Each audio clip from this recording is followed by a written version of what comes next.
Pounders, we are back. And it's been about 10 days now. And we're back with Davis Peng. Super happy to have you on the show. Going to be talking about some Best Ball Mania, Superflex, just sort of how the off season's going so far. So welcome, my man. Thank you for having me. I know you reached out weeks ago. We just never got this going. Just because I was on vacation, so that's a bit on me. So it's a long time coming, and I've been following and watching and seeing you in our chat too. So I'm just happy to be on. Hell yeah, man. Well, appreciate you watching. And I've actually been watching you a lot too over on Hope's stream. And we're connected on the Twitter machine. And sometimes, babies, they'll set you back a little bit, but everything's great. Wouldn't want to change it for the world. Just some housekeeping real quick. If you guys aren't already subscribed to the Pound, we're doing our free draft guide. Again, this is going to be revamped for Best Ball Mania. I noticed this the other day. So this was 6 weeks ago when the big board came out, the first one. And this is I can't edit this, so I'll have to resend out a whole new one. We got before Israel Abanaconda had an ADP. He was on the mentions list. All right, guys. So a little nugget there. All you have to be is a subscriber to the Pound and to be eligible for that. So super excited to put that out for everybody as well. Superflex. This is gonna sound nutty. Josh Allen was my number one owned QB, highest owned QB exposure. Well, I'm signing off, man. I hate you. Oh God, I hate your guts so much. You have no idea, dude. That is crazy. Crazy luck. I mean, I'll take it, but I didn't ask for it, right? So I didn't feel like I had to do as many, especially with the amount of number 1, 2, and 3s I got. Now Mahomes ended up with 4% because he was going at 2, and I was drafting Jalen Hurts over him. So I ended up with 4% Mahomes. But how did the top 3 picks go for you? Because that was obviously such a huge advantage. If I did more drafts, I probably would have been better off. I had 25, something around that range, and a lot of my stuff was 110 to 112. I want to say at least 2/3 of my drafts were 110 to, and it's not even how many 101s to 103s I got? I got so many 110s to 112s, but very, very much none of the 105 to 108s. So it was extremely polarizing on both ends. If I got 105, 107 at least a few times, I might have some Justin Jefferson, some Burrow. Maybe even the Fields. I think I might have 0 Fields. Interesting. Man, that's tough. It's tough. In variance, it can go that way, right? You can either get pretty good variance or pretty bad. Now, it's the Superflex tournament, so I'm sure you're happy that it didn't happen in Best Ball Mania. Yes and no, right? I think at least in BBM and the future puppies, I think I can get by not getting some Justin Jefferson, not some Jamar Chase. Right now, I my big board. I didn't have a lot of Chase. It's I can get by. But what I cannot do is I cannot project or calculate a way to produce a Josh Allen, a Mahomes, or a Jalen Hurts. I can't hodgepodge it. I can't be 3 Russell Wilsons equal 1 Jalen Hurts. It doesn't work that way, Right. It did feel like you were starting off behind. If you picked Dak Tua or Deshaun Watson, Dak, it did feel like you were now pushing the elite skill position players to the back of the second round where they just had Josh Allen, and now you're getting Josh Allen with, Tyreek Hill. You can't do that. So it was interesting. Now QBs were more expensive this year, and not just the second round QBs, but 3rd, 4th, 5th, they all moved down significantly. And I think that's where people were making the biggest mistake. In my opinion, was drafting Derek Carr. Now, sure, if you want to stack him every so often with Devonta Adams, etc., but I did not like that range of QBs. I would rather take that shot on Desmond Ridder, who maybe can move into that value range where Derek Carr was going, versus Derek Carr was sort of going at his ceiling, in my opinion, in that range. And he doesn't give you like an ultimate high ceiling. He's a career QB too. So I agree and I disagree. So to touch back a little bit on the Mahomes and Allen and Hurts, the killer that got me the most was I saw a lot of drafts towards the end where and props to Stephanie for that. She was doing like Tyreek into Tua, right? She was like, Mm-hmm. if I'm gonna get Tua, if I'm at Tyreek, I'm just gonna push that Tua for that turn. Mm-hmm. It stung when I would see drafts like that, and then I would see someone else's drafts like I got Mahomes at 2 and then Tua at 22 or 23. I'm like, man, Yeah. that is such a leg up against other 11 to Oh 12s, yeah. right? So that part first off just sucked absolutely. And then to get to the Derek Carr, I think with Derek Carr, what sucks about having to draft him is that generally if you were lucky, you could get him while getting skill positions, right? Like I could get Chase CMC and then happen to fall into Carr. Mm-hmm. Copy. That's not the worst, I don't think, especially because Carr had easy stacks like Michael Thomas later, maybe sometimes Chris Olave if you could, but if you got to Olave, you didn't get your second quarterback, and that was where it sucked. Right. If you look at Derek Carr's career touchdowns, he's at least one of the few quarterbacks in his range that can throw at least 4 to 8 games with 3 touchdowns. So I think he's a little bit higher than where Ritter might not throw any 3 touchdown games. Or like he's going to be subpar 25% games throwing 3 touchdowns. At least in my mind, that's how I view him. Okay, so you're a little higher on Carr than I am, I guess. Yeah. I said Devontae Adams earlier. Just absolutely. I need more of the coffee in the system first. So that makes sense. Now, how about for your teams that had like Josh Allen? Were you typically drafting another QB in that range? Because you drafted a lot on the back end. So Derek Carr makes sense if you're going positional early, especially like back to back, and then hitting QB in that range and just trying to hit them at their ultimate ceiling. Like I get that. But how about if you already have that anchor QB like an Allen or Mahomes? Were you still hitting on Carr in that range? No, I was not. You said it earlier. You have to fall into it. You have to fall into, let's say, like some skill positions, right? And you got either really lucky or you didn't. So like whenever I would grab a skill position, I noticed there would be like a quarterback run. I think a lot of my early QBs, like the good ones, Mahomes, Hurts, and Josh Allen, my drafts were unlucky, and I would just get guys that just push Mac Jones 10 ADPs, push Sam Howell 10 ADPs, took Tua at 15, took Kirk Cousins. I saw him go as late as 30. I got him at 30 once. But in mine, he was like 22 every single time. Like I was never seeing him if I was Josh Allen owners. Like it absolutely sucks. So I kind of had a hodgepodge. Like my experience, I think, was a little bit on the less value side. So a lot of my drafts end up being really tough for like the Josh Allen stuff. I only have a few good Josh Allen teams. The rest of mine are just bad. How many drafts did you do? 25.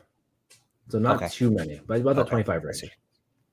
Okay, I'm gonna end up with an ugly, odd, random number of 48 after my last 3 slow drafts commence. That's not bad though. That's still like 1/3 of max out. Like if you keep getting a top 3 pick and you like the way the teams are coming out, why would you stop? That's basically where I was at. And I guess we'll pull up my 3 teams that are left because I don't even know what they look like. This one actually I do because I just picked it. But Lamar, I was picking at 6 early over Herbert. I think he has the ultimate 1-game high ceiling with the rushing floor. And now we find out that Herbert's not fully healthy, which I think was kind of a given. So I wouldn't be surprised if it started today with that news, if Lamar would sneak in front of Herbert. But Ritter with Drake London and Pitts, this is the first team I was able to get this stack. For whatever reason, someone always sniped one of these two. And again, we got Ritter after ADP, which is nice. I went 4 RBs early here, so this is going to be a 4 RB squad. And another random thing, what I ended up finding out about my teams was I was going a lot of 2 tight end builds, whether it was, Andrews and then going Henry at the very end or going 2 middle round tight ends, maybe even like a Pitts and like a Freiermuth, because I found that when I can stop at 2, it gives me that extra roster spot to take a shot on a QB that's not being drafted. And I found myself doing that a lot more than I typically would, especially in the big boards. I wasn't drafting a lot of early 2 tight end builds. I was drafting a lot of 2 middle round tight ends. And then I found myself doing that a lot more than I typically would, especially in the big boards. I wasn't drafting a lot of early 2 tight end builds. I was drafting a lot of 2 middle round tight ends. And then I found myself doing that a lot more than I typically would, especially in the big boards. I wasn't drafting a lot of early early tight ends. Excuse me. No, that makes a ton of sense. A lot of people would take Kelsey, Hawkinson, and Mark Andrews, and I have a particular way of how I view them. I think Kittle's probably the only good value out of those upper elites because Hawkinson's going like pick 40 and like big Yeah, board super flex. Like that's even early for just big board, like taking Hawkinson as your fourth pick, right? it's expensive. So I never saw it to do that. I think if I got like some crazy insane value, I would consider it, but like yeah, I could. I could never take an early tight end. The earliest I take was Goddard. Like Goddard, I feel like I picked 93 was like just pretty strong. Pick 93, pick 95, even 100 sometimes. I think I was getting away with that, but So did you end up with a lot of 3 tight end teams, I'm guessing? oh yeah, across the board. I think I ended up 3 tight end teams even with if I had an elite guy because we have 20 picks. You know, Right. like I was trying to push the contrast like Baker Mayfield or Brissett to Howell. A lot of those teams when I look back on them, I just hate it. I'm like, oh, like Patrick Mahomes into let's say like Desmond Ritter, and then my third is like Mike White. I'm like, oh, like this feels like ugly. Like I have to. It cannot work, sure, but Right. my God, when I look at those teams, I feel absolutely gross about it. I had like 30% Kyle Trask, and I was like, this Oh, sucks. God. Now, it's not ridiculous to think that he can win the job over Baker, but for whatever reason, I valued that last pick a lot more, at tight end where I would stop at 2 and have those like that balance where it was strong enough to stop at 2 and then take that shot. I was taking a lot of Marcus Mariota. He ended up as my second most owned QB, I believe. Wow. He was last round pick. He's the QB2 on Philly. Jalen Hurts, mobile QB. It's not ridiculous to think that an injury could pop up with Jalen Hurts. It did last year, week 17. So he was my favorite last round pick. So I was definitely saving it for him most of my drafts. And that started probably after Gardner Minshew got an ADP because Minshew was my number one guy going late. That's And fair. once he started going around like the 160s, I was like, all right, it's time to pivot. Let's go Mariota. And what's funny is you had 3 San Francisco QBs going off the board before Philly's QB2. Dude, that's rough. And the problem that I have is like taking these backups because we were like, well, someone gets injured, right? Or someone gets benched. It's such a pop shot. Like Mariota, if he is this year's Minshew, that's the idea, right? Like I totally get the idea.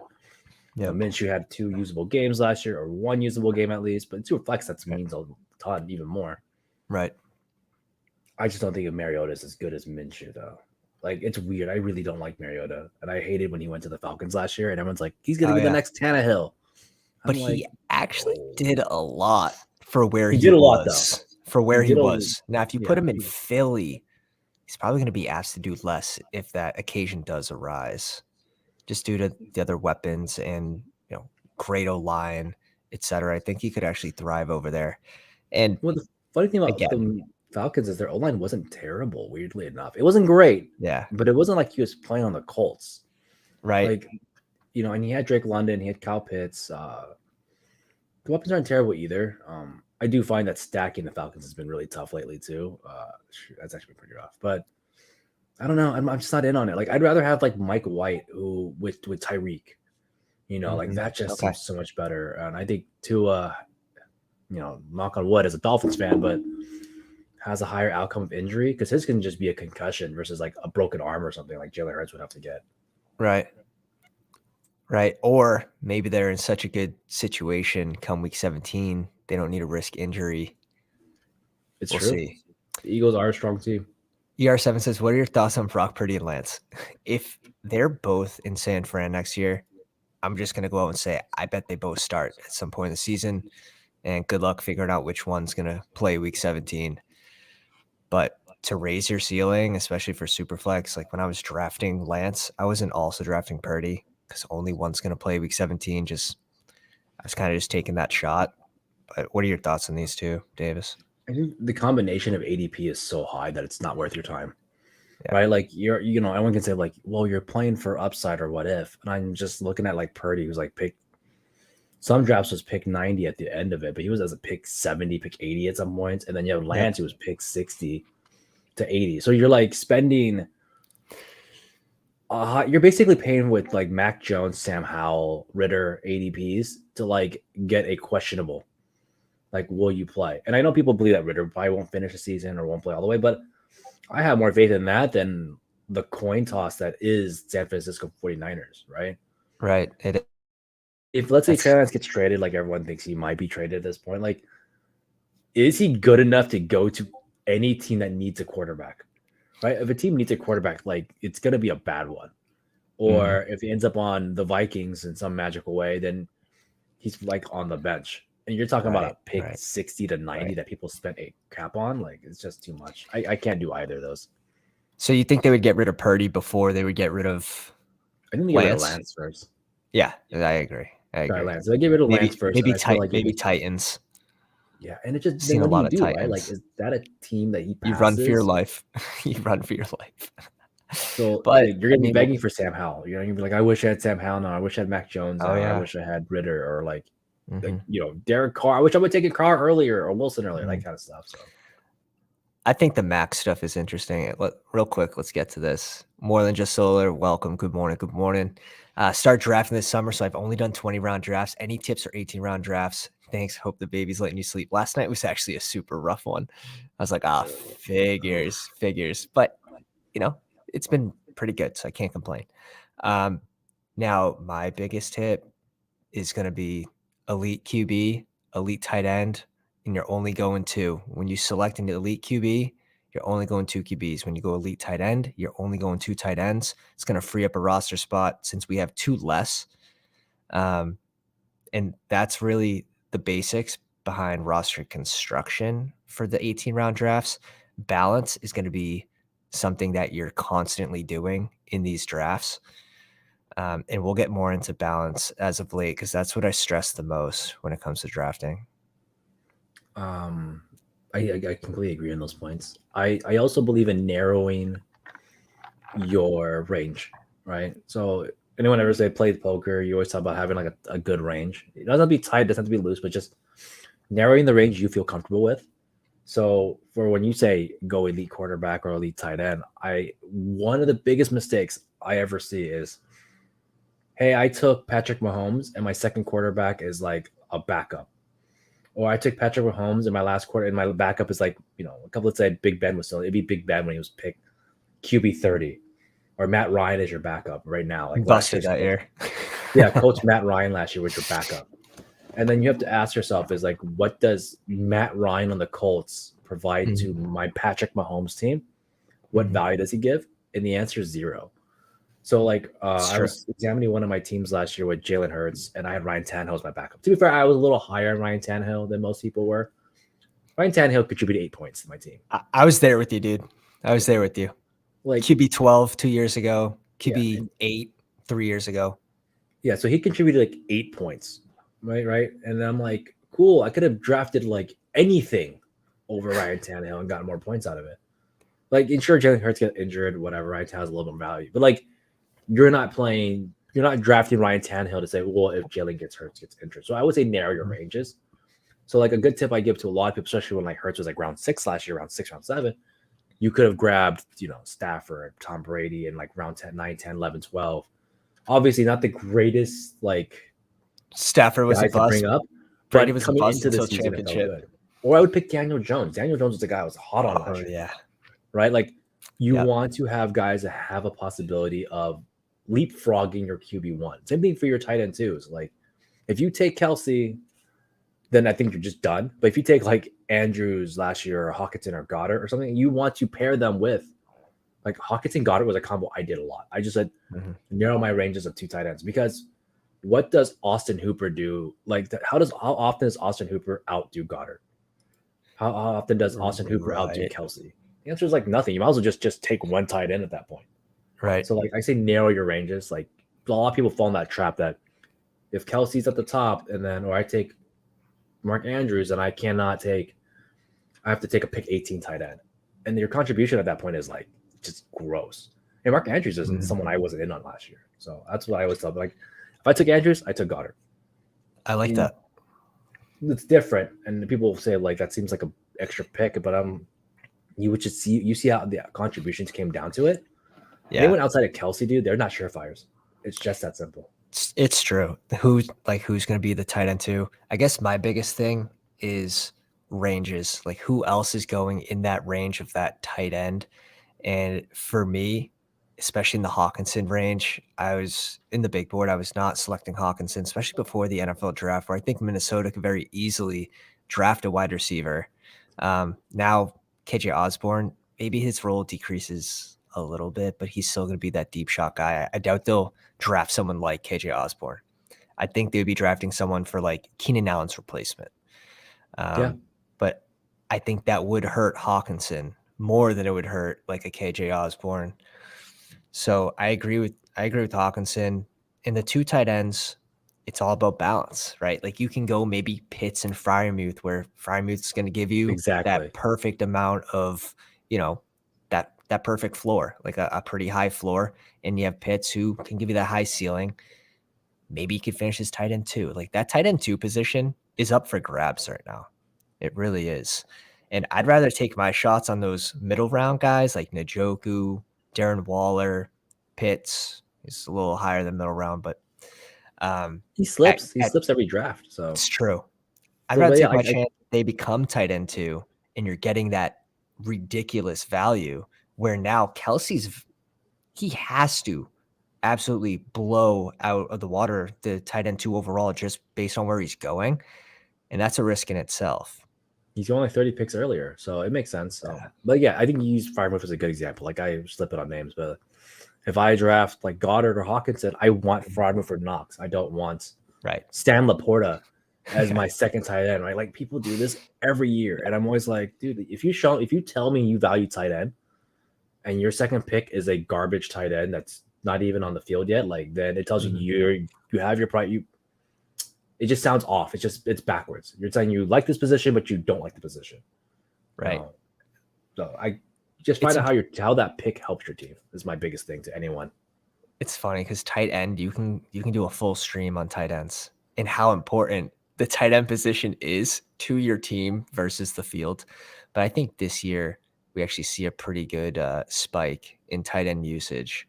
I did an article on that a little bit about 3 months ago. It talks about like the contribution rate of three tight ends, and with the field being 490 teams at week 17, you cannot afford to get a zero, and it happens. You can get three tight ends and get like 2 points. So easy.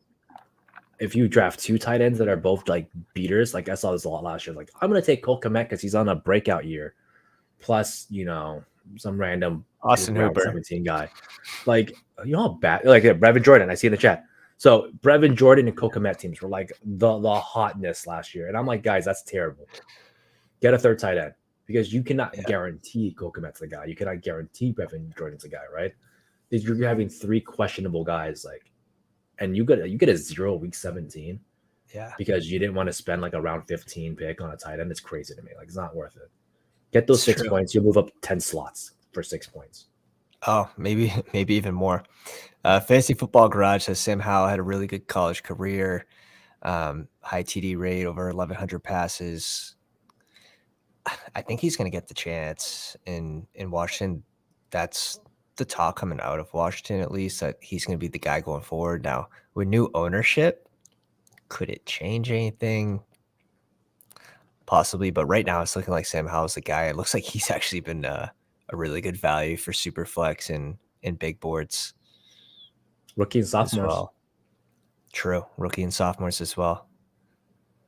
I got a ton of Mark Andrews exposure. And I think that's fine. Like it's in the realm of possibilities that Mark Andrews becomes, the tight end 2 or even tight end 1 overall this year. Now, it's going to take the perfect script, but look how last year started. Now, my big dog team had Lamar, Mark Andrews stack with Bateman. And I was like, oh man, I won. Like I won the tournament. Like they were getting 40-point games to start the year, and then they disappeared, and then Lamar gets hurt, then Mark Andrews gets hurt, and it went downhill pretty quick. Bateman out for the year. I lost Chase for a little bit. I ended up still placing in that 4th to move forward, but died very quickly after that. Oh, that makes sense. I had Mark a team Andrews, that was like, though. I like the number one team in big board, and then I lost Javonte Williams. I lost Marquise Brown. I lost literally I think I lost Bateman. I lost like almost half my team by week 6. Yeah. And I was just like, oh, this is cool. Like you can see my 140 points a week go to 880. Like, and I was like, dude, I was up 300 points by week 4 because my backup QB was Trevor. I had Trevor Lawrence, Kirk, Zay. No, I didn't have Zay Jones. I had Marvin Jones. I got sniped on the Zay Jones pick. It didn't matter at the end of the day.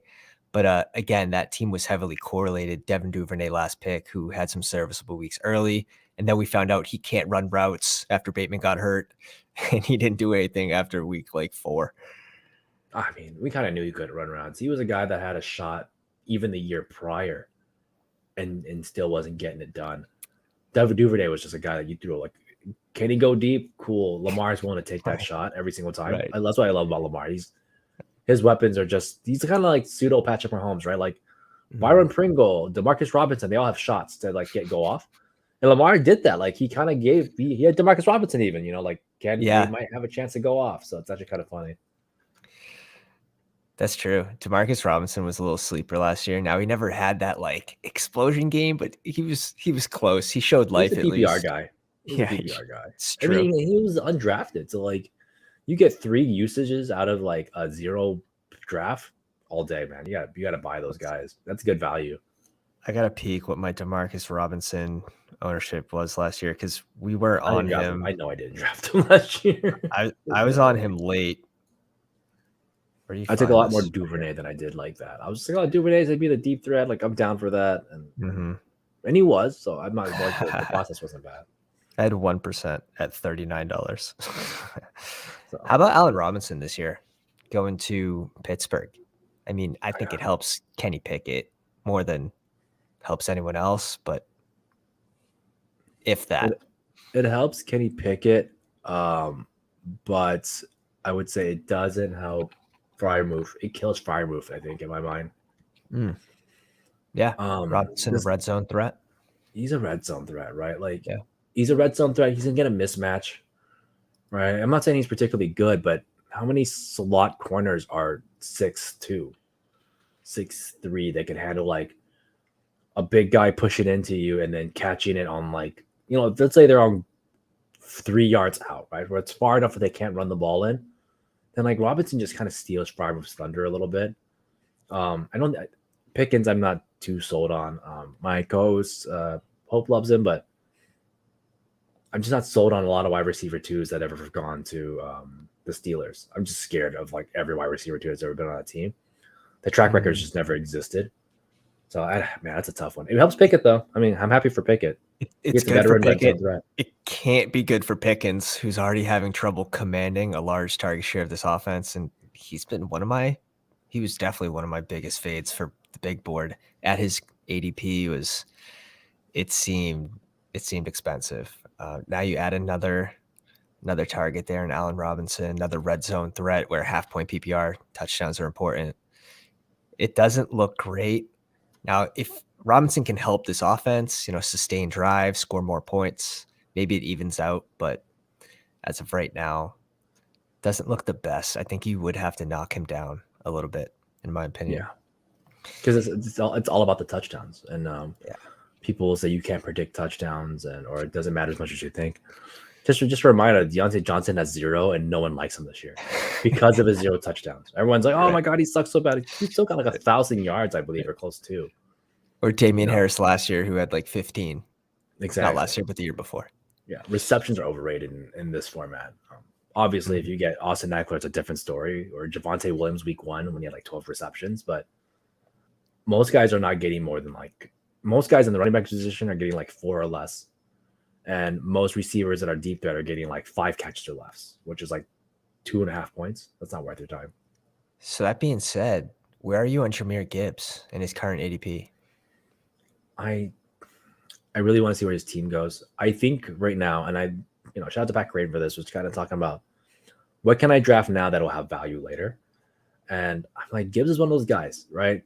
It's a pop shot. Like pick 70, pick 80. It's not great, but I like him more than Swift. I like him more than like Montgomery, I like him more than Rashad White 20 picks later. I think if a team is going to pay for Gibbs, it's going to be a team that utilizes him. I have, in my mind, the dream would be the Broncos. I know people are going to say, like, how they're going to do that. Who knows, right? Who knows how they get there? They have 2 third-round picks. Maybe they trade up. Love that. They get something up in the future. You laugh, but Sean Payton has done weirder things or has requested weirder things in the past. Sean Payton would be a guy with Russell Wilson that makes you want Gibbs. And I know that's not like anyone's like prime landing spot, but for me, it would be. Because Javonte Williams is, on a longer tear of injury right now, so he may not recover as well. And if you get Russell Wilson, a veteran-style quarterback that will, we saw this with Williams last year, 10, 12, 14 targets a game.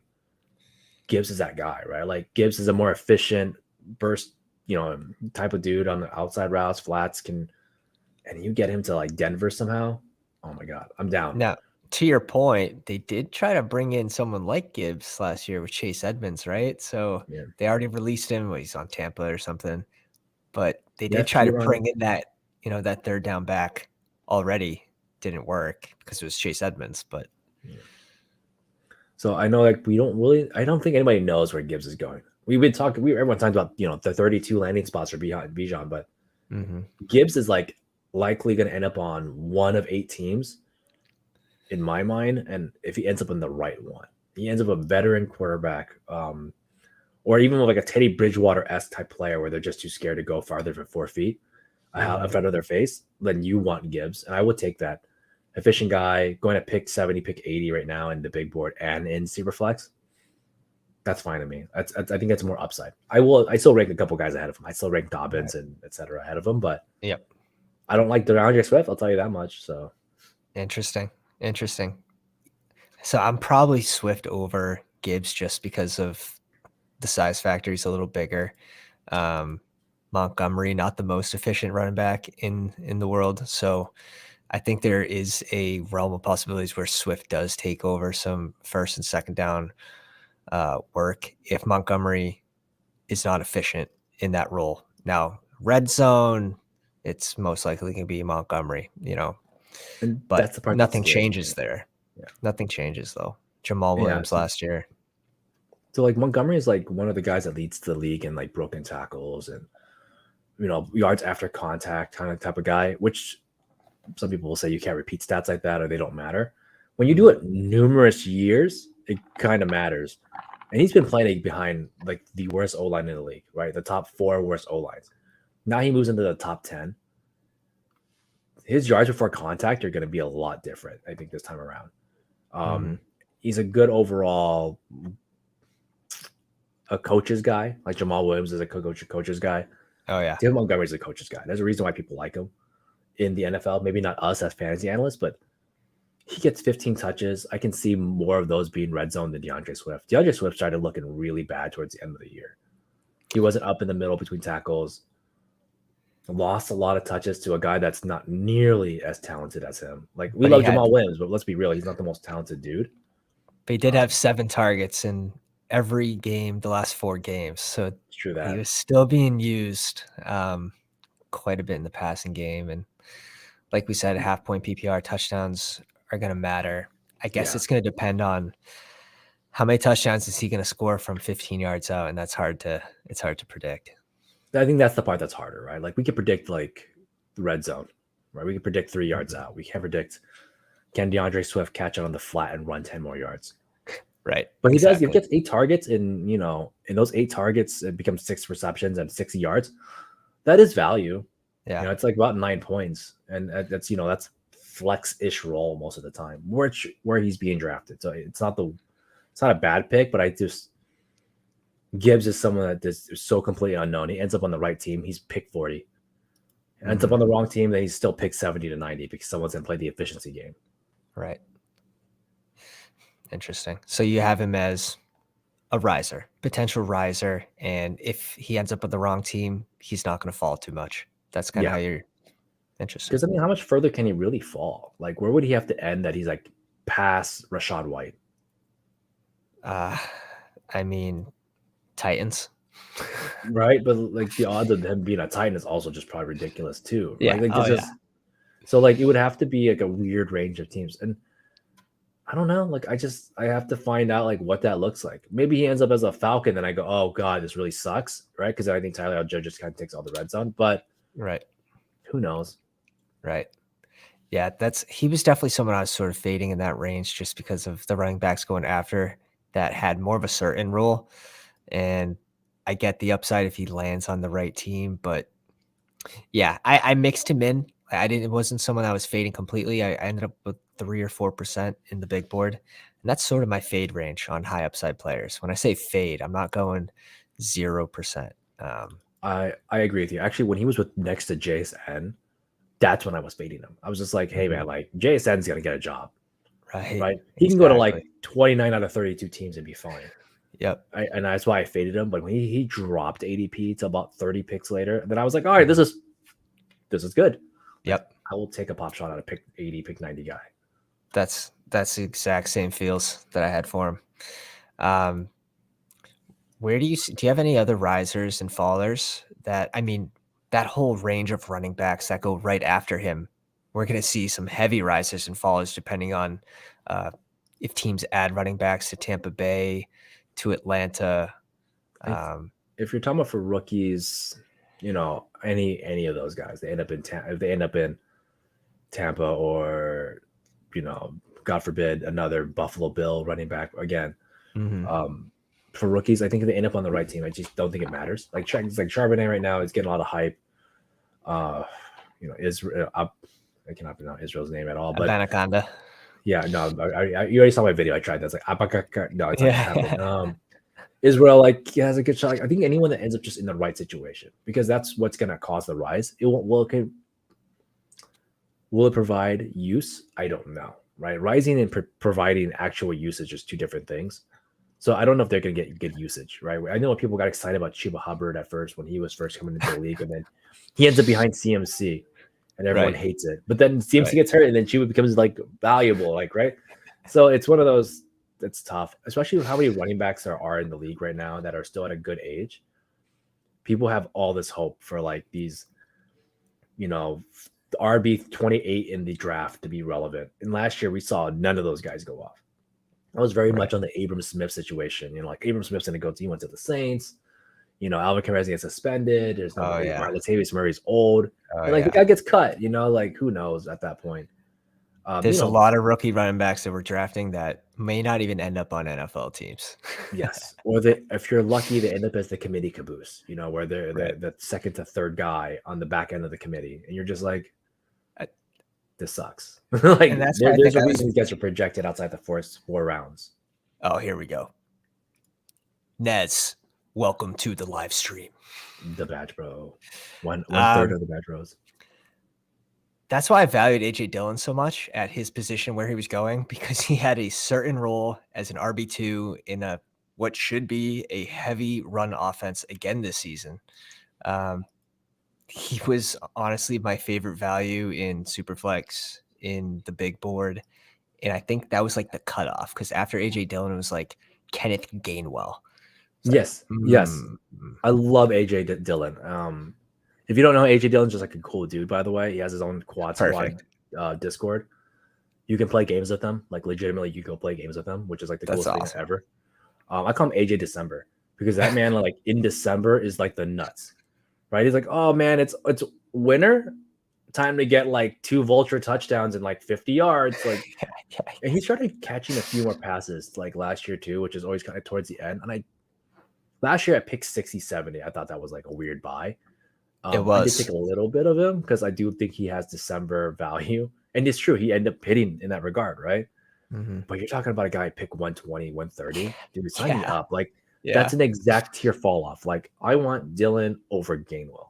People Oh, love Gainwell, but like, red zone come on. matters so much more. And if AJ Dillon does not have to be good, he just got to get touchdowns. You don't have to worry about the NFL draft with Green Bay, in my opinion. Now, will they bring in someone for depth? Yes, but I don't think it's going to be a top 3-round pick. We know Yeah. Aaron Jones he restructured to stay.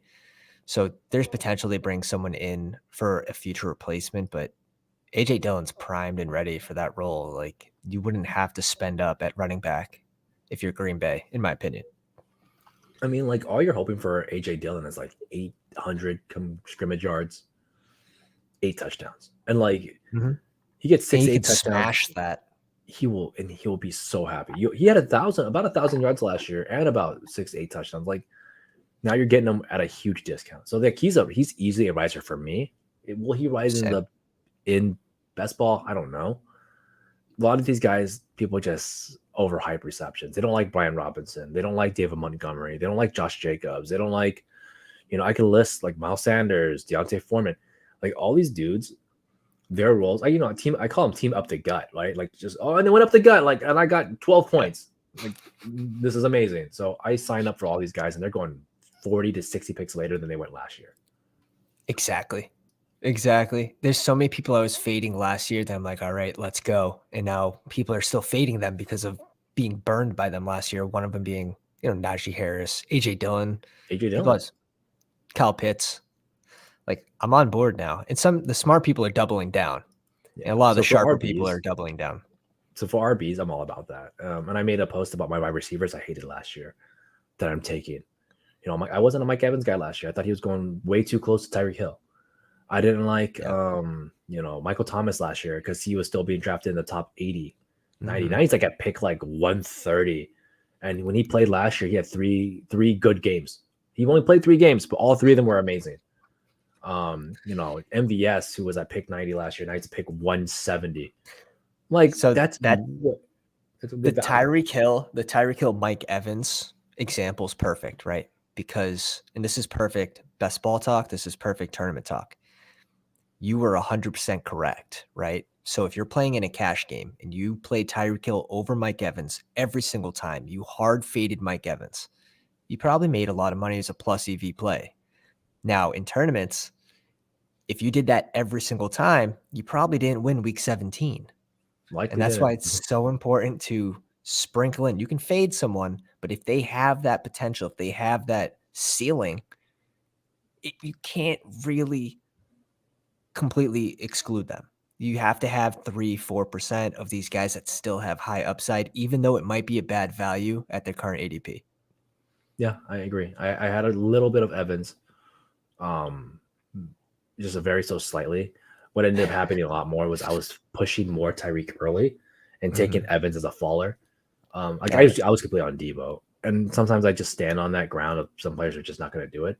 I think Yeah. Evans is not one of those guys. I think Evans is particularly a good player, has a good role, and he's consistent. He's had the most 1,000-yard seasons, In a row. possible, right? Like, which I don't feel the same way for Debo. Like Debo has had one season, and people were ranking him. And I think I wrote an article about Debo last year. Was like people are drafting him in round 2 while he has controversy, while he may not be on the same team, while he also has injury proneness.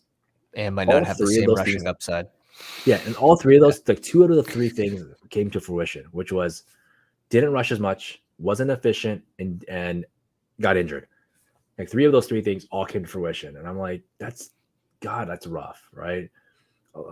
So I don't know, but Mike Evans is a guy I think is still decent this year. He still has a solid role.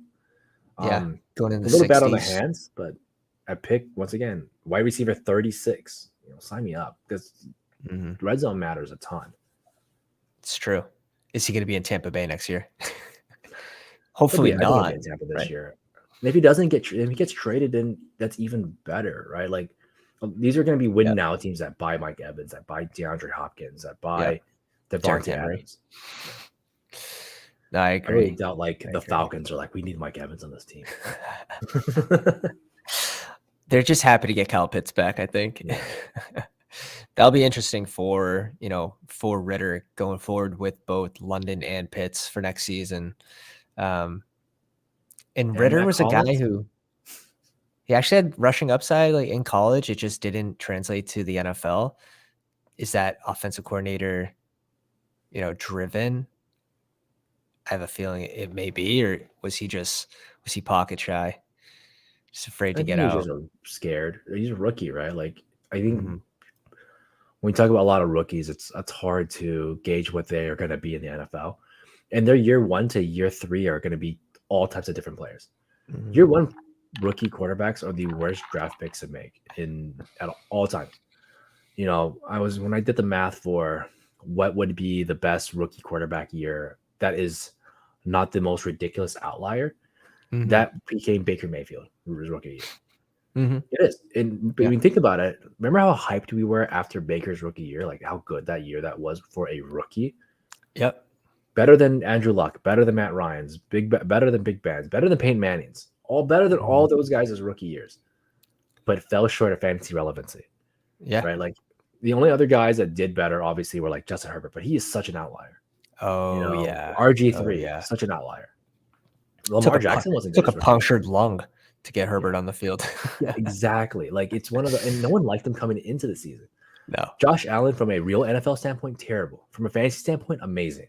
Yeah, right. Um, They so basically bribed Cole Beasley and someone else to go over there to start the season, and then the year after that, they got Stephon Diggs, and then it was like, yes. "Whoa, like, we got So something." like your best rookie is going to be Baker Mayfield range, and that's tells me I just and then they get better or worse. Who knows, right? Mhm. So I'm not in on the rookie quarterbacks. I don't like to give them I crap agree. for their bad years. But their second years, third years, like I'll take a pop shot. Desmond Ritter, Trevor Lawrence, those type of guys on their second, third years, Mhm. like, who knows what they can become. I'm not going to hold And someone accountable for the first year in the hardest fantasy position in the league. fantasy football garage, brought up Kenny Pickett's touchdown rate in college 4.8 and in NFL 1.8. I think it's a pretty safe bet to say 1.8%, like, that's going up, Yeah, especially going I think into so too. a year 2. Good weapons, bad line, but if you have Allen Robinson, Najee Harris, Pat Fryer, Jalen Warren, George Pickens, and Deontay Johnson in the red zone, like he's gonna get a Yeah. touchdown. Yeah. Like he's gonna throw to one of those five guys. That's such a sick set of like offensive weapons on Right. paper. And if you're not in on Kenny Pickett, like, I hope you're in on Najee Harris, right? Because that someone's got to score the touchdowns, right? So that's pretty funny. I think it's a safe bet to say it goes up. And Kenny Pickett also has that solidified role where Ritter might not. Yeah, it's just a reminder: rookie QBs just aren't good, I and agree. that's normal. It's the hardest position in the league. I You have agree. 11 guys on the other side of the field trying to make your life harder. Can you blame a guy for sucking?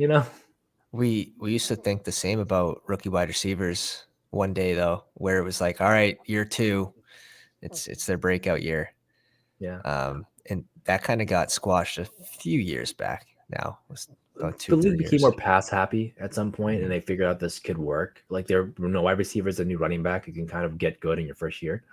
Yeah. But for every, Garrett Wilson, Chris Olave, you have if you're lucky, you're Jahan Dotson, right? Jahan Dotson had a pretty good year, even though Right. missing. Most guys fall short of Jahan Dotson in rookie years. I wrote about that for Garrett Wilson last year. It's like, hey, he's playing behind Corey Davis. He's playing behind Elijah Moore coming off a good year. He's playing behind, Tyler Conkin and Uzama and all these other dudes. And it's Zach Wilson. Like, how Yep. happy are you? And the odds end up being great for Wilson.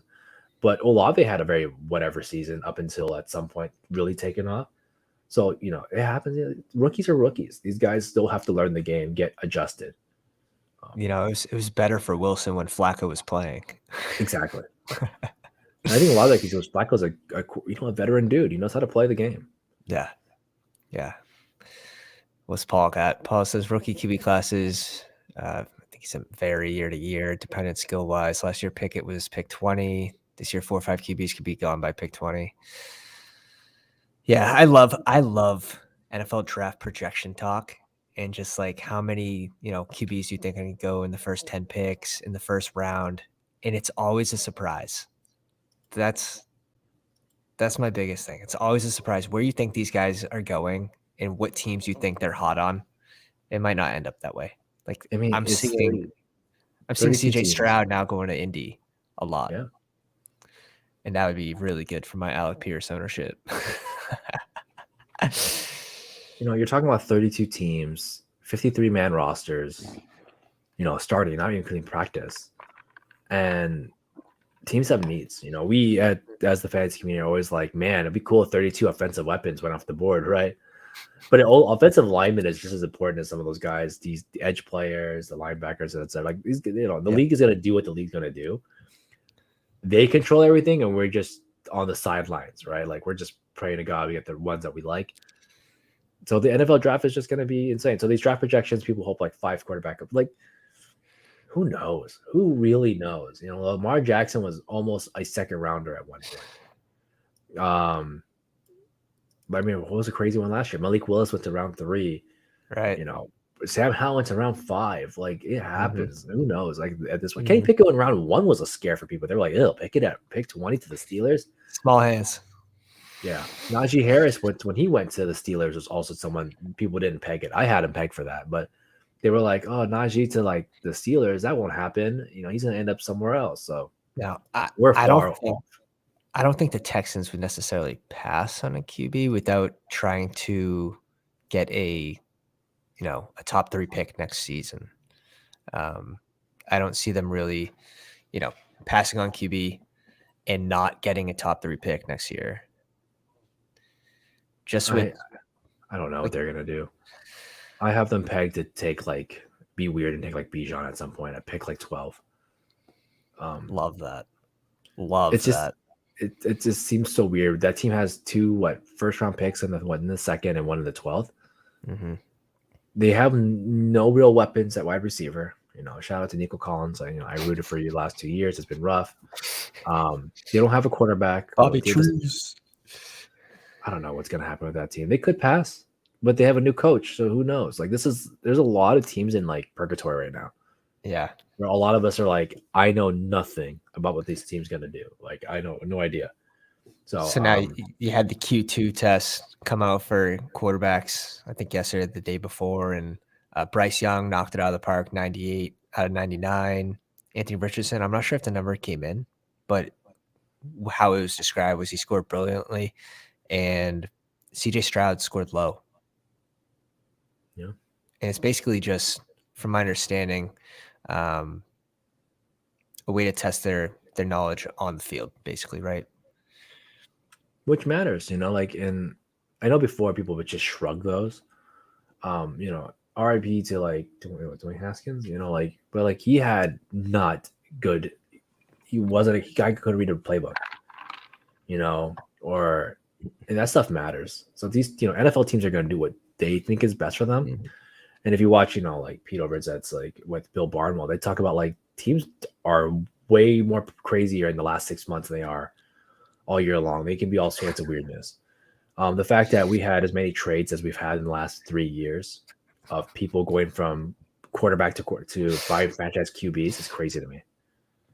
Yeah, Russell Wilson and switching now we have talk like Lee goes, dude, I hate how Stroud was talked up so high, and now we don't even know if he's going in the top 3 picks. There's talk about Anthony Richardson going 1 overall. It's not crazy to think. It is a possibility.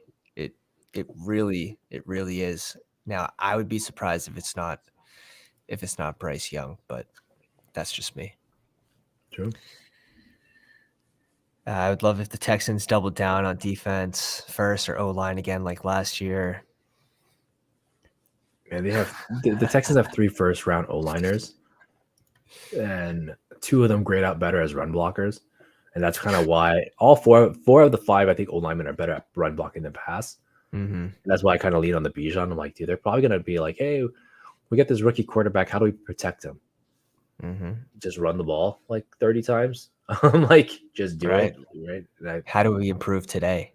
Yeah. I mean, they bring in Bobby Trees. They bring in Dalton Schultz, Nico Collins. They have Mechie. We'll see if Mechie plays. They have who else? They brought in Singletary as well. So they also have second round picks. It's like combining all these. It's the island of misfit toys right now, and what QB is going to end up over there, I don't know, but it's going to be, in my opinion, hard to be successful. I'm sure everybody wants Bryce. Unless they go QB wide receiver with the 12th overall pick, I think that could be interesting. Like if you did bring in Bryce Young, or if Bryce Young goes 1 overall, do you go Stroud? Do you go Richardson? But regardless, bring in a wide receiver 1 like JSN with the 12th overall pick. I think that's where people have him pegged at. They have JSN to the Texans. Mm-hmm. And I think like that's really cool because you have 3 young wide receivers as your core plus Robert Woods. Mm-hmm. But then you still got Damian Pierce and like Devin Singletary in the back. And I think that's a little questionable at times. Oh, definitely. Definitely. But Schultz, pretty good Schultz red is zone cool. target for a rookie, kind of a catch and fall tight end, but it would be an interesting offense because they'd be playing from behind. I like Schultz. I thought he did a good job last year. His playoff, he had an amazing playoffs, and like he gets written off like completely. Everyone's like, oh, whatever. But at the same time, people are like all over Kadarius Toney's like 2 playoff plays. Like, oh my god, just see how great he was on that punt return. 11% target share. But like Dalton Schultz was getting like 20 points a week or 15 points a week in the playoffs. So he has 2 touchdown upside. 2 touchdown upside for a tight end is huge. I think he had 2 games with 2 touchdowns. Yeah, and he's going against Dalton. He's going against Nico and Mechie, and Robert Woods. That's a good competition for him. Yes, he has a chance. So it's true. I like Schultz where he's going as well, especially if you bring in a rookie QB. What's a rookie QBs like to do? I mean, not just that, but defensive-minded coaches. They're going to play the short game. They're not going to say, "Hey, man, just throw it deep." Like throw it deep to Robert Woods. Like that's not their game. They're going to play conservative NFL football. It's a good point by Lee here too. I believe he's will bring in like a Trey Lance if they don't draft a QB. I love that. I love that. Big brain. Expand the brain. Do you think JT's overvalued? Jonathan Taylor? Yeah. I don't think so. I do hate his situation. I hate everything about it. And I called it last year with just the Colts just being the aging O-line. Ugly team, like just an ugly roster. They still have an ugly roster. But the one thing JT has going for him is that the league has shown that they will not pass the ball if they don't think it's a way to win. Right? Falcons, Bears, Titans, even the Ravens, they're like up the gut, man. Like, and I think Jonathan Taylor has that going for him. He has no competition for RB2, right? They're just gonna be like, it'd be cool, man, if you could run the ball 25 times. Right. So I think he's not overvalued at picked, back at early second round, back end first. Like that's totally fine to me. And he's a good enough pass catcher. Good enough. Recovering from the ankle surgery now, we'll sort of see how that metastasizes like as we get closer to the season. But I agree, like that early tournament, big board, getting him at pick 12, 13, 14, it looks pretty good to me. Yeah, he's the number 1 overall pick last year, right? So you get a wide receiver and you fall into like, you get CeeDee Lamb into like Taylor, Adams into Taylor. Is it terrible? No, like it's not. And I think that's fine. Like I would even probably double RB and just like Saquon to Taylor and then just 5 picks of wide receivers right after. And I think I'd still feel good at that. He has a role, and that's all you're paying for. You're paying for I think the issue I've always have of people that draft in the first round is they're like, can I get a guy in the first round with upside? That's not what the first round is. How much more upside can a first rounder really be? You're hoping he just doesn't suck. Right? Like you're hoping he doesn't bust. Yeah, upside players are anything after the second. Yeah, that's fair. Now, one of the things I stress the most on my streams, and even when I'm drafting with people, when it comes up on my pick, for whatever reason, like it'll be like 2 picks out, and whenever someone's talking, my brain just goes right to the draft board. I don't hear anything anyone says. I don't know. It's like my brain's trying to compute just constant balance of my rosters. I think that is the number 1 thing that people have to work on, especially new people coming into best ball, is balancing your roster. After every single pick, it's like a seesaw, right? You go heavy QB first. All right, now you have to bring it up with running backs, wide receivers. All right, you bring your running backs, wide receivers up. Now it's like, do we go tight end? So it's a constant balance of roster construction with draft capital, draft allocation. And then on top of that, after the balance, you're also incorporating your correlation, your stacks. But in my opinion, balance is the most important thing when it comes to these drafts. And that's where people make the most mistakes. You'll see someone draft 3 QBs and it'll be Mahomes, Joe Burrow, and then they'll still pick a third QB, which is funny. King Capital, the guy who just won BBM4, he had the number one lineup weeks 1 through 14. He had 3 QBs, right? He had Patrick Mahomes. He had Joe Burrow. Did he have Mahomes? It might have been Jalen. I think he had Joe Burrow Hurts. Yeah, it was. Thank you. It was Hurts, Joe Burrow, and then he brought in the Houston QB. Mills, yeah. And he got 0 points. So it's a perfect example of like that is, in my opinion, a huge mistake. If you're gonna go those 2 elite QBs, like you cannot afford to go a third QB. Now he hit the nuts. He hit the absolute nuts at wide receiver, at running back, with how the weeks paired off, and tight ends. And that's just a whole nother talk about how that works and how he won. I mean, and that's a randomizer, right? That's it is complete randomizer. Yeah, it is. I think you made a good point on the quarterbacks too. So that's the other thing I was talking about when we were talking about like closing your range. Was that you want to close your range? If you take Hurts, Burrow, and you take anything more than that, you're telling me is you have less confidence in those players. Right. One of the tips I wrote in my article like recently was just hey, if you take 3 wide receivers from the get-go and you keep piling on your 5th, 6th, 7th wide receiver early, you're just telling me you don't believe in your first 3. Like if I take Tyreek Hill and I'm like, I better add MVS almost immediately, I better add Gabe Davis right after. It just tells me I don't believe in Tyreek Hill. So why am I drafting him? So your picks need to have faith in them. Pick like you're right. It's the biggest tip that every best baller will give you is draft like you're right and have faith in your draft, because the more you add to it, and you have to balance. Like, the more you add and unbalance yourself, you're just saying that you don't believe in those picks. A wide receiver, there's only so many wide receivers that can start in a lineup. There's only so many running backs that can start in a lineup. And that's a trap I see people fall. Like last year, people were like, you got to get so many wide receivers.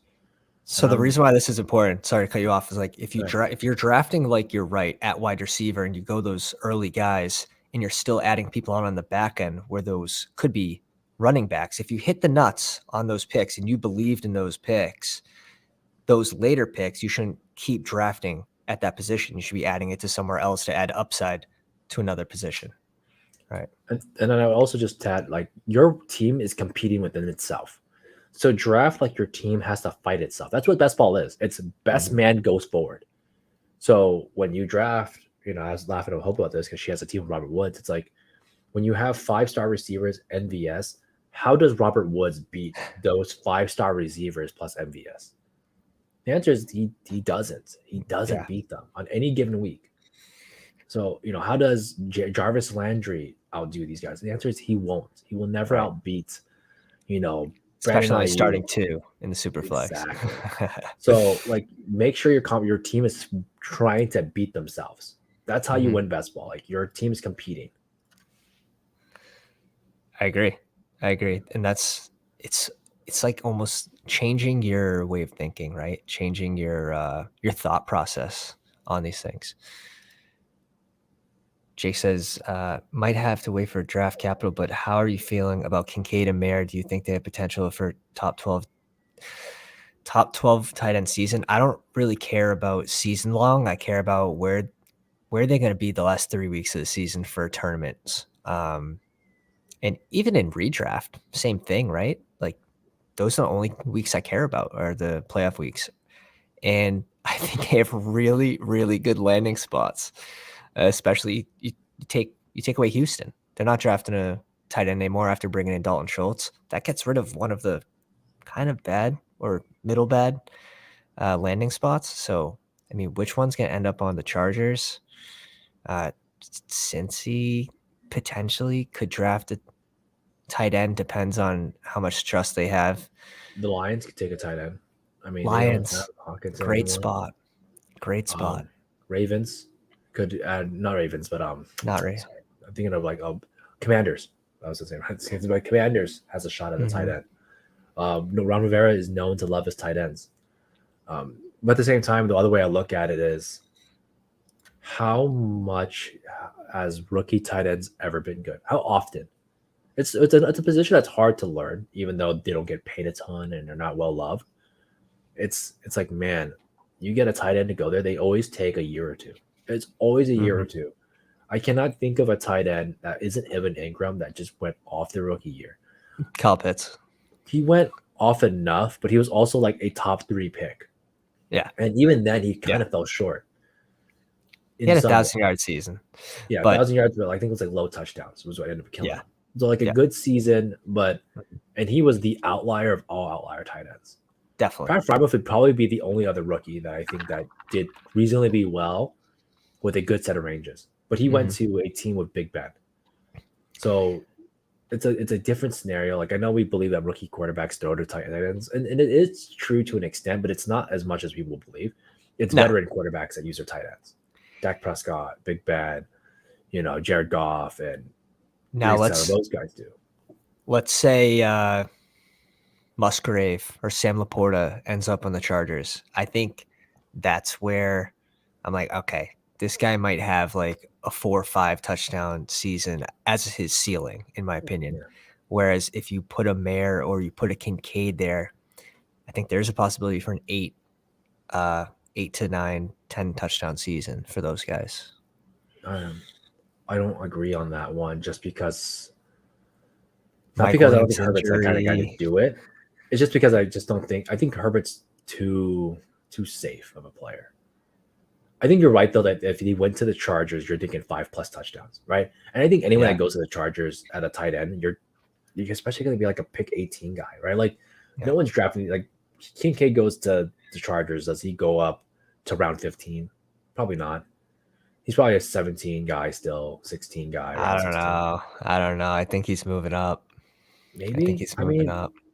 tight ends don't I know generally move up in a there's rookie still year. Gerald Everett there, There's still but Gerald I Everett. think the overreaction that we're seeing now in best ball and especially in rankings, ADPs, people attack on news and they usually over attack.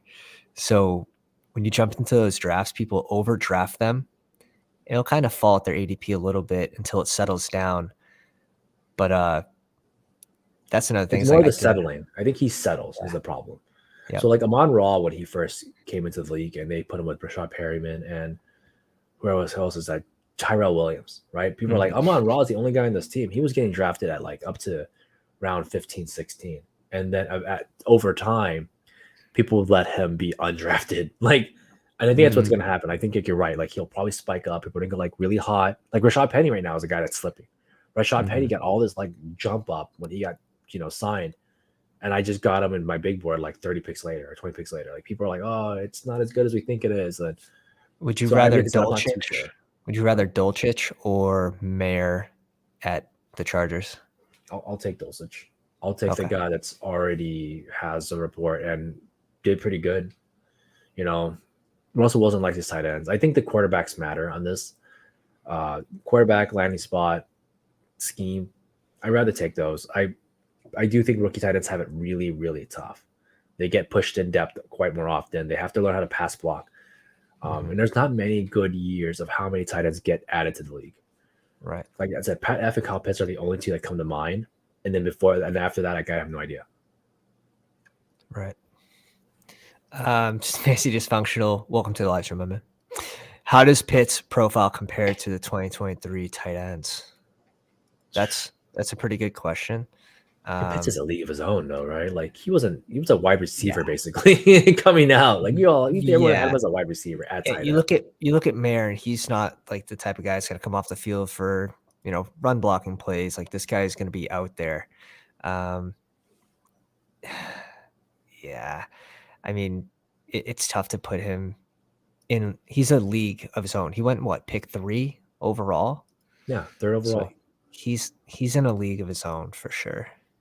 I would say the other issue with tight end is right now is the league is not caught up, right? I still think like 8 teams tops use their tight end correctly. The other 24 of the league teams still use them as run blockers and flats guys. Yeah. So I think once the league catches up, you might start seeing rookie tight ends really take off. But we've seen that like sometimes the leagues is just slow. George Kittle has been dominant, but he still run blocks, and pass blocks. He has those games where he's just a run blocker. Yeah. Yeah. Like you have to be, and I always make this joke of like George Kittle's too good to be fantasy relevant because he's too good of a run blocker. He's too good of a pass blocker sometimes. And it's like, sometimes it sucks to be too good.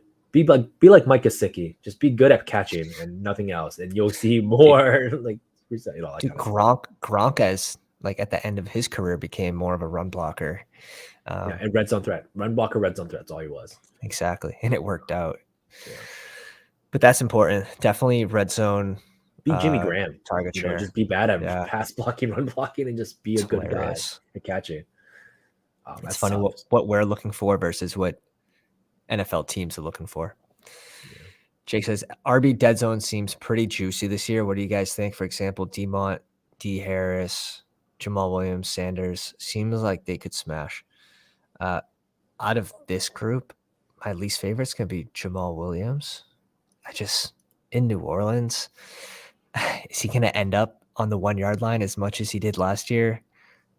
I find it pretty hard to believe. So like right now, would you rather like a Jamal Williams or Israel Abanikanda? Now, I'm assuming Kamara is coming back for the last 3 weeks, so that's partially where my head's heading with Jamal Williams, and why I don't like him as much is I think his upside gets crushed when Kamara comes back.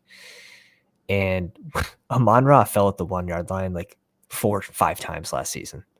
He got tackled at the 1. And Jamal Williams just comes in and cleans up. Yeah. Jefferson did the same thing. Dalvin Cook falls into the end zone over and over and over. Yeah. Hated it. I want to say, I don't think this year is any different than last year, right? Like our beast took such a big hit last year. Josh Jacobs around 5, round 6, Miles Sanders around 7, round 8. Brian Robinson, pick 100 plus. Gibson was picked 90. Now I'm not saying that they turned out to be good, but like Damien Harris was a pick 90, 100 guy. Ramondre Stevenson was a pick 100 guy. It's no different than it was last year. I think there were some guys that were a little juiced up, like AJ Dillon and Aaron Jones and etc. But they were the outliers versus like the normality of the thing. I remember getting David Montgomery like round 7, and I was like, this is goofy. Like, why is he falling this late? Out of the guys you listed, though, I think Jamal Williams is fine. So my thing with Alvin Kamara is he's always been better. Like realistically, efficiency, he was better when he was in a committee. He works better with Mark Ingram. He works better with Montavious Murray. As a 3-down back, that guy's rough. He's not good in between the tackles. Not really too great in goal line. So, I think Jamal Williams will have a role, and I think they will offset each other a lot. But like you said, it's just like, do they even get to the 1 yard line? Who knows? I do think that Derek Carr is good enough to get Olave, Juwan Johnson, Taysom Hill, and et cetera down there. I think that if you're saying what scares me the most for Jamal Williams, it's Taysom Hill. Like it's quarterback sneaking his fat head in there and ruining fantasy for everybody as he's done the last 3 years. It's true. Or Alvin Kamara, like Alvin Kamara could just be like the juke guy. They like, oh, we're gonna do this, and they just throw to the flats, and Kamara skedaddles his way in. Yeah. So I think Juwan Johnson, red zone threat. So it's like they have a lot going on in this offense. We'll see if there's enough for everybody. Jamal Williams should have a really good start to the season up until when Kamara suspension's over. And this is the opposite of what it was for the Lions last year. The Lions didn't have red zone threats last year. They threw to like Shane Zylstra and Brock White, because and Josh Reynolds and all these other random guys in the goal line, and they don't have the gadget player in Taysom Hill. Yeah. So I'm not as high on Jamal for that reason. Again, the highest upside you want is for the tournament weeks, week 14, 15, 16, or 15, 16, 17 now. So, Davis, you're crushing this pod, man. Huge brain, man. Galaxy-sized brain. I'm someone that just goes off of like, I'm not a hype guy. I don't sit there and go like, oh my God, like let's hype this dude up. I'm very like, I come off negative. I will admit, I come off negative a lot on a lot of players, but it is what it is. I've had my own way of doing this, and it works. 2 years ago, I was very in on Melvin Gordon when Javonte Williams got drafted, and everyone's like, "You're an idiot! Like Melvin Gordon's is dust." I'm like, if the Broncos want to pay $8 million to Melvin Gordon on the bench, have at it. But like, it's a business. NFL is going to do what NFL things, right? As much as we would love, rookie breakouts, as much as we would think that Geno Smith won't be good, DK Metcalf is still a 6'3", 6'4" athletic monster. Like, why was he going round 5, round 6? Right. Deebo Samuel is breakout year. Tyler Lockett going round 10 last 10. year. I had a big thread about this. I was like, guys, you don't understand that even if they do 20% worse than they would normally do, 20% worse. So they would lose 20% of their production. They were still beating ADP. Yep. Like, what's nuts is actually DK's, the starting on the big board, DK's ADP to Tyler Lockett's, because you had Tyler Lockett finish as wide receiver 13 last year. He played 16 games. And you had Metcalf finish wide receiver 18, and he played 17 games. So in my opinion, they should still be going closer to one another.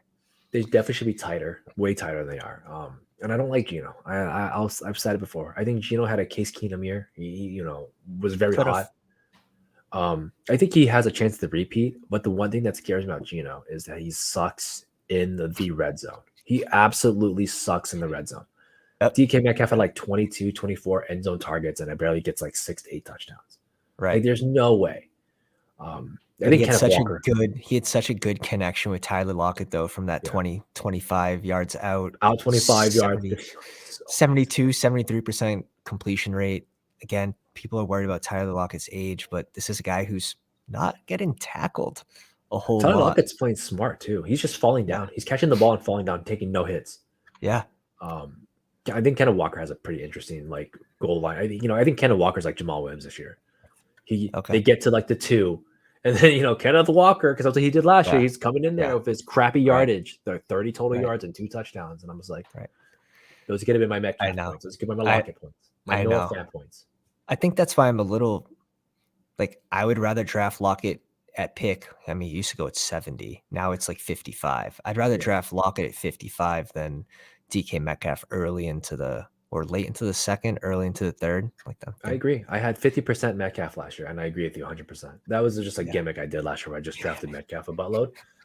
But I would have been overweight either way. Yeah. Lockett's still a better value. Yeah, for sure. And he still has that spike potential. Yeah. You have your guide coming out, right? Pretty soon. Oh yeah. Best ball draft guide. I did a beginner's guide. I'm going to do a second and a third guide eventually at some point. I think a beginner's guide is a lot of people are pushing one out. I did one about 4 years ago and I just revamped it. I like to keep my things simple. I like to base my thing off of metagaming, right? I'm a huge nerd, as you can see from my toys. Metagame, big poker term as well. And exactly. So poker is another one I like. Card games in general. It's all about metagaming. I know we have this crazy data. Like Mike Leone put this big butt board of data. Yeah. And I think it goes over a lot of people's heads. So I just go off of basic methodology, right? Talk about ranges, talk about stacking, talk about range of outcomes, win conditions. Those are things I focus more on. Yeah. And I think that's a lot more appeasable to everybody else. So it's my first to consume. Much easier to consume. So my beginner's guide was more for that. I'm going to make an intermediate and then an advanced guide that's just going to talk more about how does stacking benefit you without 17 to 72 charts. But it is what it is. I have 2 more articles to do for that, and then catch it. Go on fantasy6pack.net. You can find my best ball article there. It's held well for the last 4 years. I did revamp it a little bit. Yeah, I need to update the images, and then I'm gonna have a second and a third guide. And then the whole goal is to get people to win. That's all I care about. It's getting people to draft correctly, play right. No shortcuts. Right. And that's what you're doing. Even these talks, just deep diving into your brain about where you stand on not even just players, but general strategy as well. Everyone has their own player takes, and you can sort of take the knowledge from your favorite analysts, your favorite fantasy football guys and girls, and sort of take that, inform your own opinion. That's my tip. Because if you go based on just one person's opinion, first off, you're going to hate that person next year, because somewhere along the way, they're going to be very wrong. So like last year, my favorite plays were my fades. I had 17% Josh Jacobs, so that helped a lot. But my fades were Najee Harris, where I ended up with 2%, and he was a second round fringe first round guy. Kyle Pitts, several others that went early as fades, and just sort of identifying these players early, identify the risers, identify the potential fallers who can get hurt by what news, and where you can make the biggest leverage early into this tournament is going to be super important at a tournament open. Keeping track of ADPs is also super important. Do you want to draft that guy 100 picks, 150 picks earlier than where people are getting him at the tournament open?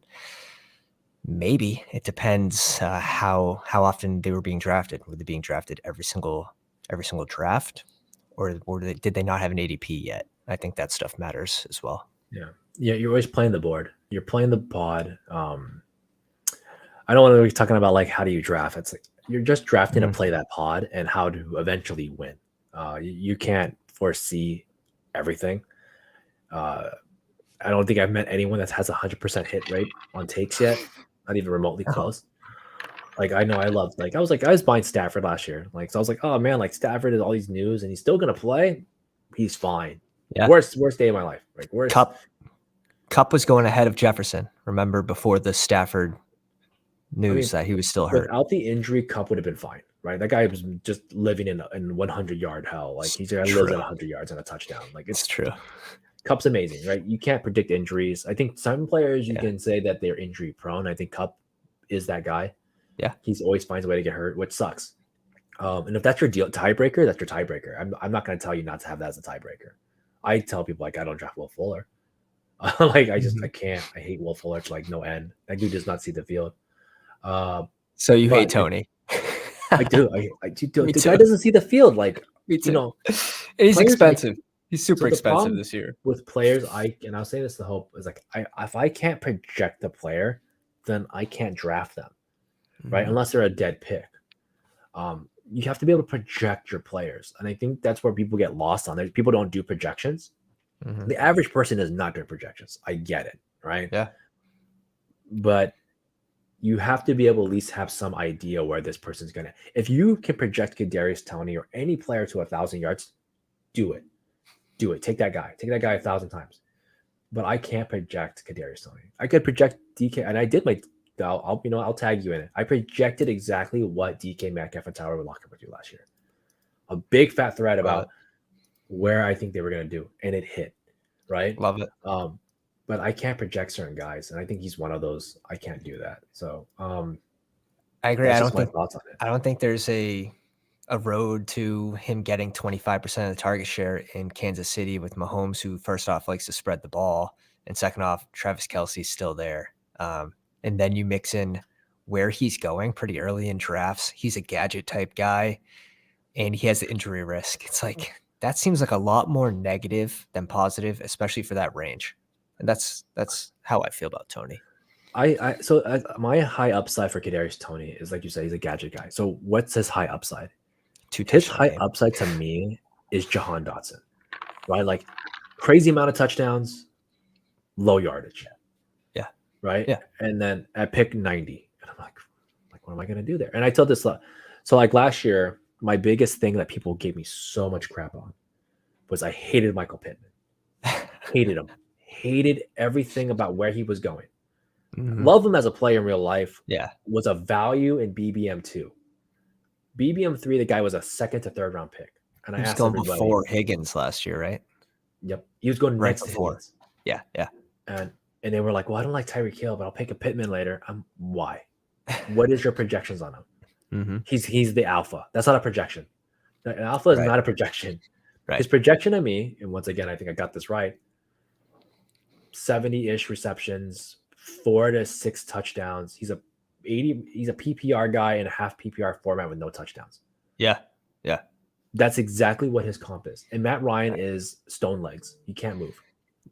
So Carson Wentz had to extend plays like crazy the year before. Right. And he's riskier player than Matt Ryan. Matt Ryan plays way too safe. Pittman was like the fact that they have Paris Campbell and Alec Pierce now. Like The worst person to project was, I told you, Michael Pittman is gonna bust. And I think Van saw my article on this. I was like, he sucks. He's not gonna do it for you. Sucks is a bad word. He's gonna suck at ADP. And look what happened. Yeah. That man he did. Sucked at ADP. But he's also, he wasn't that super high. There's nothing that told people that he was going to be this super high upside ceiling guy just by his game. Like good route runner, sort of like a younger, lower upside Keenan Allen, in my opinion. Boom, done. Exactly what he is. People are telling me, oh, his separation rate's so good, or he's so big. And I'm like, stop. Like, stop using Matt Harmon against me. Like, this is not working in your favor. Because what's going to happen is he's going to go on the field, catch 10 receptions or less for 70 yards and maybe not get a touchdown. Right. And you paid a second to third round. That's what you're hoping for. Yeah. Enjoy your 11 points. Yeah. So those are the type of guys I just can't stay away. I can't stand PPR guys in early picks like that. And I can't stand guys that can't project. And I think Kadarius Toney's just like, I don't know how to project him.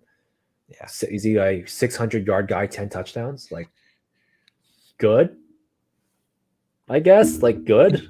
And when you can't project like season long, right? I think what's might be a little easier to do would break it down to what's his single game ceiling. Yeah. Catching a touchdown, jet sweep touchdown, like 80 yards, like we're being realistic, like 6 catches, like ceiling.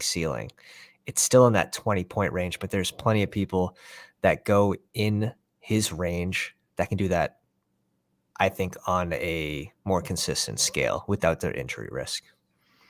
Again, talking injuries, but Kadarius Toney hasn't proven that he can stay healthy yet. So, yeah. But yeah, like I said, I do projections on my guys, and and I think you have to if you really want to take the game a little bit more serious. And I'm not telling you to go whip out a spreadsheet, put in 52 algorithms and go for it. But I think you have to ask yourself, as you said, exactly, on a game-to-game basis, what is his outcomes? What is this player's outcome? And that's hard to do because you have to look at every single person. But if someone tells you this guy's an alpha as his projections, I would just walk away. Like, that's not a projection to me. He's an alpha. Like, cool. I heard that a lot for Cortland Sutton. I heard that a lot for Michael Pittman. Guys I was just really off of.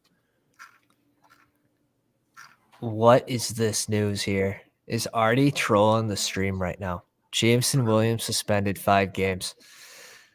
PEDs? Someone get Twitter out. Someone confirm the news. It's not like I don't trust Artie. Fellow pounder. One of the best. Jameson Williams, I do want to see this. That'd be so funny. For what? Artie, PEDs. For what? Oh my God, Ian Rappaport. Oh, stop. Oh, it's at the gambling. Oh no. I mean, that's good for my Amon-Ra ownership, and I'm not super high on Jameson Williams just due to Jared Goff's arm, but it's so funny. So I'm sure the news will come out later, the specifics, but Calvin Ridley is somewhere punching the air right now, heavily. Throwing lefts, throwing rights, uppercuts, jabs, right hooks, left hooks. He's like, I got a full season for $1,000. Like, what did this guy bet? Oh my God. So that is true. So is he, it doesn't say how many games he says. 6 games. That's fine. I think that's totally fine. I mean, I didn't draft a lot of Williams anyways. I'm not a fan of guys that done nothing yet, but I do think he has good value. I think at this point, one catch, 10 target game. I mean, I'm just kidding. No, I think next year. I mean, here's the thing. Coming off an injury, I just don't buy guys off of like crazy injuries either. But I'll draft him now. I'll tell you this right now. I'm telling you, I'm drafting Jameson Williams now. 100% going at like 110. Yeah, probably now. People were crying about DeAndre Hopkins, about like, oh my God, he sucks now. He's washed. I'm like, well, no. Like, let's not get crazy, because the man got a little injured, and now he's suspended. He's not washed by any means. Yep. One of the best 4-game suspensions. He was a 4-game suspension, right? Yeah. For PEDs. Yep. Easily nuts value, right? If Kyler Murray finishes that season, DeAndre Hopkins was 6 games. It was 6 games. But like, I bet you everyone at week 7 to week 15 wish they had DeAndre Hopkins on all their teams. Yeah. Guarantee it. The Just man a put up moment. an amazing season. Sorry, I gotta take this from the wifey. All right, fine.